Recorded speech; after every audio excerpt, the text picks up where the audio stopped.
et sac congélation Alpha Pack. Âne. Chèvre. Loué. Poulet fermier de Loué, à tous les goûts, on le reconnaît.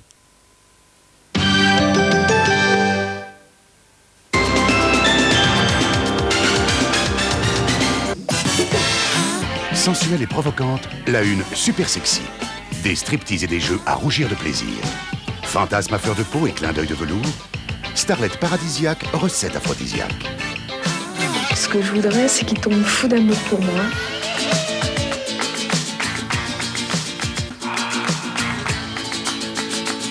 Et si vous voulez participer dès maintenant à Super Sexy, tapez sur votre Minitel 3615, balle masquée. Pour être super sexy, il n'y en a qu'une, c'est la une. Viens, découvrons toi et moi les plaisirs démodés. Ils sont venus, ils sont tous là. Dès qu'ils ont entendu ce cri, la bohème, on était jeunes, on était fous. Fous, mais jeunes. Charles Aznavour au Palais des Congrès du 29 septembre au 8 novembre. Et à partir de ce soir, Frédéric Mitterrand a la permission de minuit. Un rendez-vous avec le cinéma, la musique et la littérature, sans oublier les invités vedettes qui n'hésiteront pas à révéler une facette inattendue de leur personnalité. Parmi ces invités ce soir, Jeanne Moreau et Christian Lacroix. Pour l'instant, le dernier journal, Jean-Pierre Pernaut.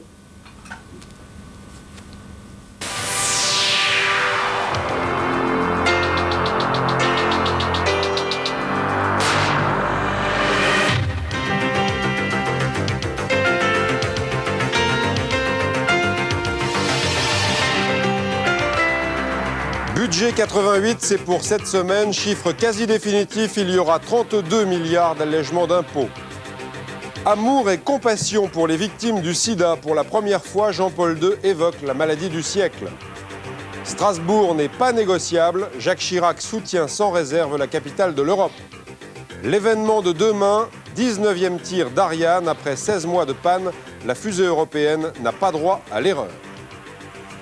Mesdames et messieurs, bonsoir. Et puis avant de développer ces titres, l'événement de la soirée à Paris avec la fin de la prise d'otages dans une agence du Crédit Lyonnais. Les policiers ont donné l'assaut tout à l'heure et les otages sont sains et saufs. Sur place, Jean-Marie Michel.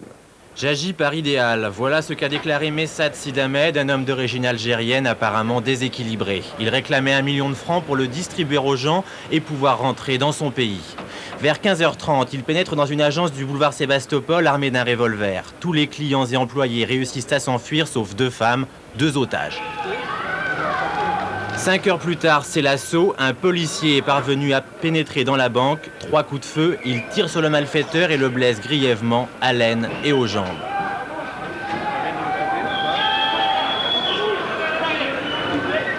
Les 2 otages sont parvenus à se faufiler dans la cuisine au premier étage. L'une d'entre elles raconte.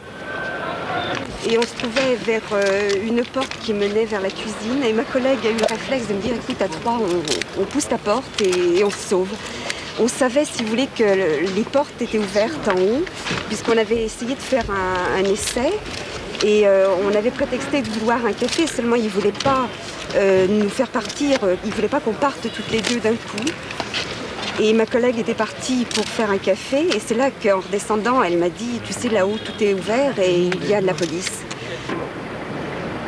Messad Sidamed était connu de la police. Il a lui-même revendiqué plusieurs vols et effractions et avait déjà été expulsé de France. Soigné sur place pendant 3 quarts d'heure, Ahmed a ensuite été transporté inconscient à l'hôpital Bichat.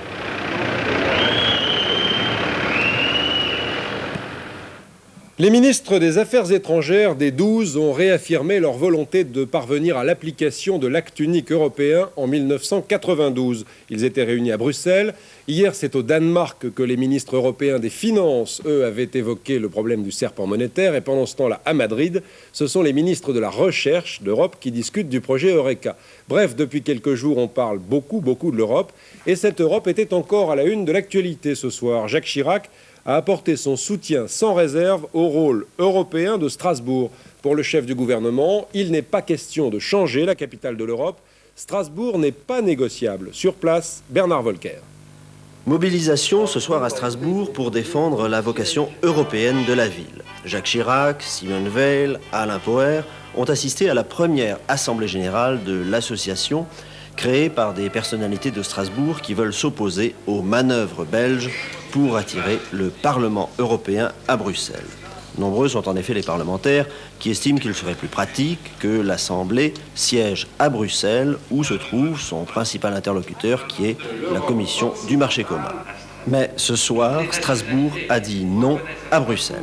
Le gouvernement, conscient des enjeux et parfaitement déterminé à soutenir leur action, à tout mettre en œuvre afin que Strasbourg devienne toujours davantage ce qu'elle est par essence et par vocation, c'est-à-dire la capitale naturelle de l'Europe. Les discours de ce soir réussiront-ils à compenser l'attraction de Bruxelles? Il faut maintenant attendre des mesures concrètes, car la partie est loin d'être gagnée pour Strasbourg. L'Europe encore avec l'événement de la nuit prochaine, mardi à mercredi, le 19e tir de la fusée Ariane. La fusée était, vous le savez, clouée au sol depuis 16 mois à cause de la défaillance d'un moteur. Cette fois, Ariane n'aura pas droit à l'erreur. Le commentaire d'Arnaud Lapère. Jour J-1 pour les techniciens du centre spatial de Kourou. L'heure est aux préparatifs. Avant le compte à rebours, il faut procéder aux dernières vérifications. Si tout se passe bien, Ariane lancera 2 satellites. Le premier, australien, 18 minutes après le décollage, et 4 minutes plus tard, un autre satellite européen de communication, ECS-4. Cette mission, la fusée Ariane l'a déjà remplie avec succès 14 fois. Mais demain soir, ce sera en quelque sorte l'heure de vérité. L'échec du dernier lancement a immobilisé la fusée pendant 16 mois. Une défaillance du moteur du 3e étage avait obligé les techniciens à détruire Ariane 3 en plein vol. Confirme la destruction en vol. Depuis, le système d'allumage responsable de la panne a été modifié et la Société européenne de propulsion a revu pièce par pièce le moteur. Résultat, un retard accumulé sur le calendrier de lancement qui aurait pu coûter cher à Ariane, même si pour l'instant son carnet de commandes n'a pas baissé. Ariane Espace a même signé en 1986 18 nouveaux contrats pour le lancement de satellites. Mais un nouvel échec risque d'entamer la crédibilité du projet à l'heure où Japonais, Chinois et Soviétiques se mettent sur les rangs pour décrocher une part du marché. Voilà, et demain, dans ce journal de 23h, nous verrons bien sûr des images du lancement d'Ariane qui devait être lancé à peu près à l'heure du journal de demain et nous retrouverons bien sûr Michel Chevalet. En tout cas, si en Europe on parlera beaucoup d'Ariane dans la journée de demain, aux États-Unis, ce sont les missiles et le désarmement qui dominent l'actualité. Le ministre soviétique des Affaires étrangères est arrivé là-bas pour rencontrer le président Reagan. Objectif, trouver un accord sur les INF, autrement dit sur les missiles nucléaires de portée intermédiaire. À Washington, Jean-Loup Deminieux. Après l'échec du sommet de Reykjavik en octobre dernier, Américains et Soviétiques reprennent leurs négociations pour essayer de mettre sur pied un accord de désarmement. Et de gestes de bonne volonté en réticence, un an presque jour pour jour après sa dernière rencontre à Washington avec le secrétaire d'État américain George Shultz, le ministre soviétique des Affaires étrangères Eduard Shevardnadze est de retour dans la capitale américaine. Après avoir rencontré rapidement demain matin Ronald Reagan, il va négocier pendant 2 jours et demi avec George Shultz un accord américano-soviétique sur le démantèlement